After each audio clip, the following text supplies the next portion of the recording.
はい、皆さんこんにちは。今回は、このゲームの肝でもある、制御の衝突について。Hi everyone, thank you again for watching. This time we're going to talk about some of the details of giving orders to pawns.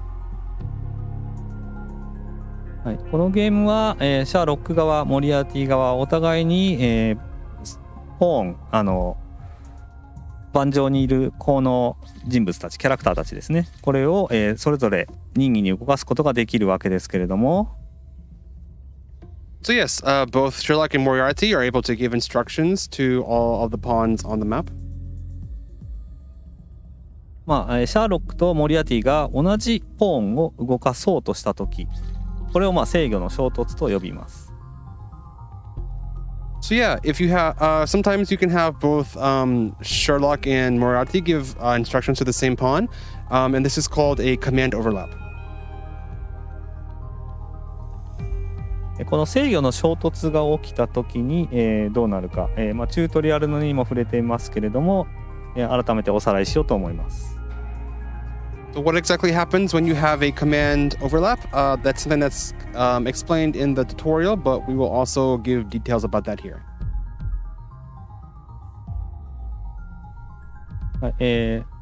まずその前に、シャーロック制御数に関してですけれども、シャーロックは、基本的に3人、モリアーティは2人です。So actually, at first, there's a difference in how many orders each side can give to the pawns. So Sherlock's side can give orders to 3 pawns, while Moriarty can give orders to 2. ゲームモードによっては合計4人動かせることもありますけれども、重要なのは必ずシャーロック側の方が動かせる数が多いということになります。So yeah, sometimes the total movements can change, but basically, in the end, what's important to know is that Sherlock is able to give the most orders. で、シャーロックとモリアーティで同じポーンに制御が飛ぶと、制御の衝突を起こすと、モリアーティの制御が必ず優先されます。However, if both Moriarty's side and Sherlock's side give orders to the same pawn, then the Moriarty side command will override the Sherlock one. はい、なので、基本的にはシャーロック側が意図してない行動を取るわけですけれども、ポーンが、その時には必ずモリアーティの制御があったという風なのを、っていう情報がシャーロックに渡ります。So in this way, if the Sherlock side notices that a pawn they give orders to acts in a way that's different than what their orders were, that'll tell them that their order was overridden by the Moriarty side. 例外的にですけれども、ケースは少ないんですが、シャーロックとモリアーティで同じポーンを動かしたんだけども、全く同じ動きをさせた場合、この場合も、制御が検知できません。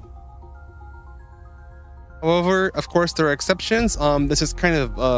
quite a rare case. But if you have something where Sherlock and Moriarty move the same pawn in the exact same way,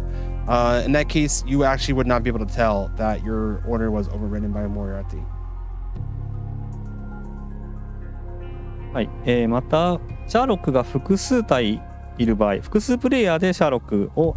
プレイしている場合、シャーロック同士で同じポーンを制御すると、どちらの制御が有効になるかは、ランダムになってしまいます。And also, when you're playing Sherlock's side, you can have multiple Sherlock players, and in which case you can have multiple Sherlock players give orders to the same pawn. When this happens, the orders from each Sherlock player will be selected at random. 例えばですけれども、このバークリーを、シャーロックプレイヤー A がこれを、こちらに行こうとさせた、シャーロックプレイヤー B がこちらに行こうとさせたと言われた時は、バークリーが実際どちらに動くかはランダムになると、そういうことですね。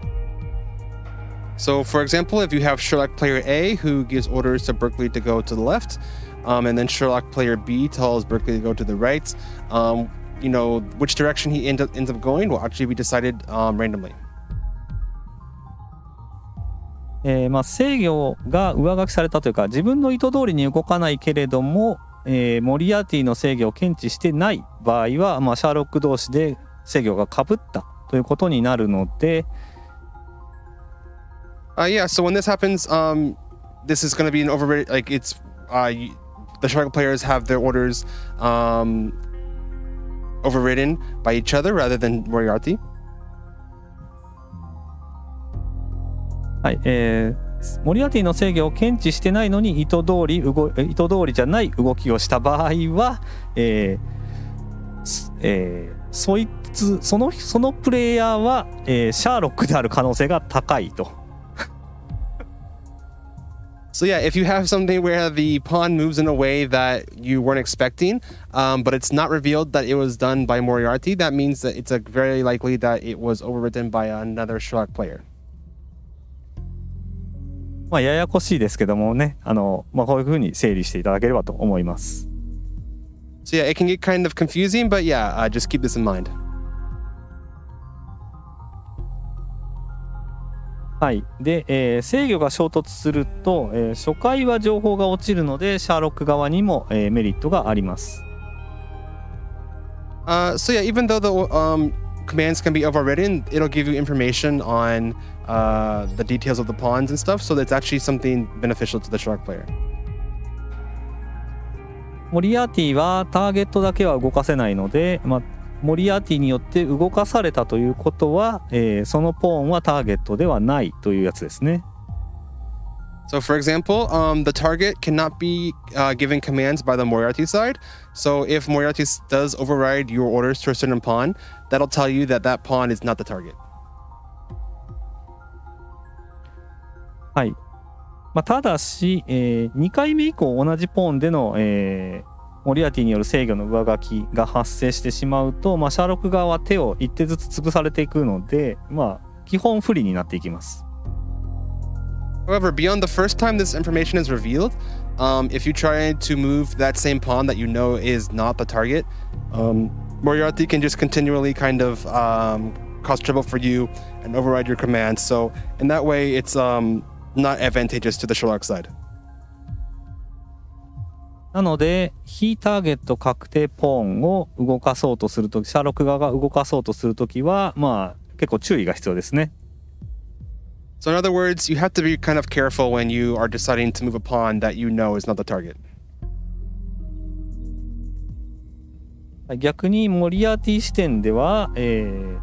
初回は、非ターゲットが確定してしまうので不利と言えます。And then actually, so on the Moriarty side,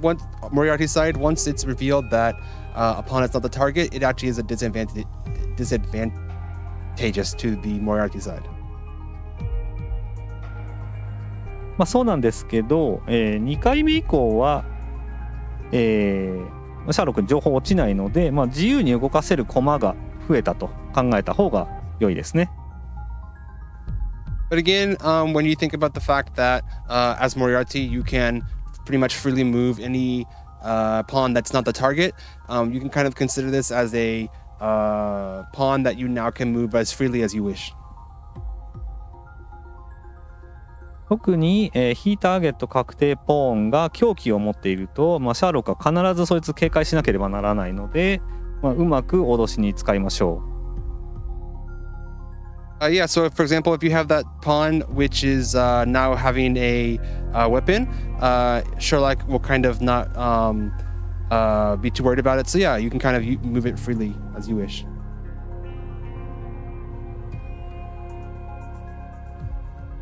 はい、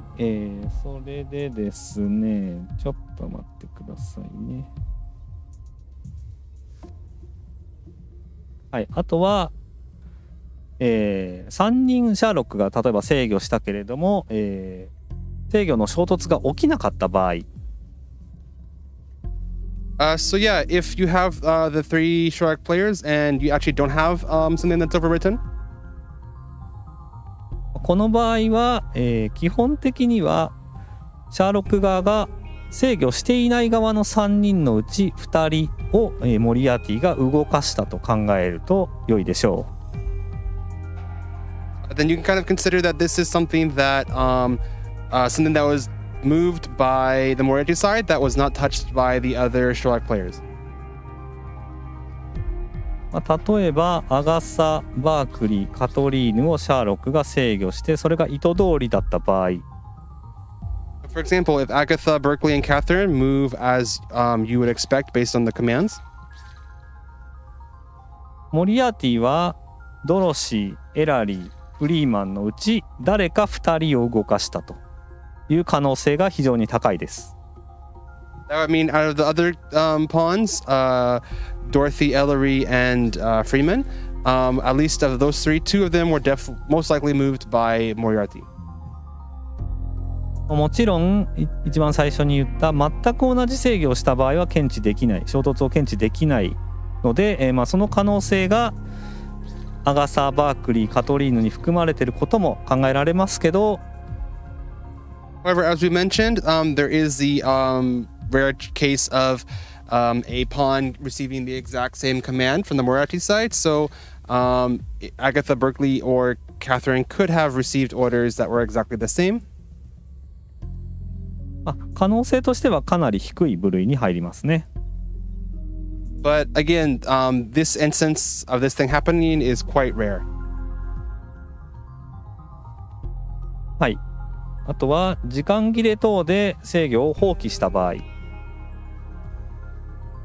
And also, there's the time when the time limits, when you exceed the time limit. 基本的には両陣営とも、自分にとって不利に働きます。And this is basically going to be something that's disadvantageous to you.